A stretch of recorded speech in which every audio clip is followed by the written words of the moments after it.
Здравейте хора! Днес ще готвим рамен. Първо ще си изготвим рамена, той докато се вари. През това време ние ще чакаме да се свари за 5 минути. Минаха 5 минути, сега тук ще си сипем рамена и водата.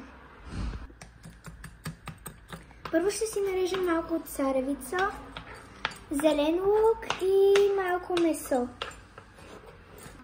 Както виждате, ги сипахме в рамена и сега ще ги разбъркаме.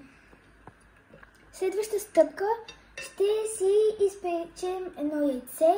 Първо ще започнем с зеленчуците. Лук, магданоз, малко яйце и други неща. Слагаме си малко спанак и лук.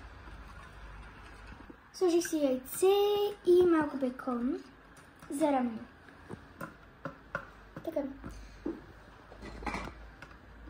Едно. Сложих си малко гъби и един дъмплинг.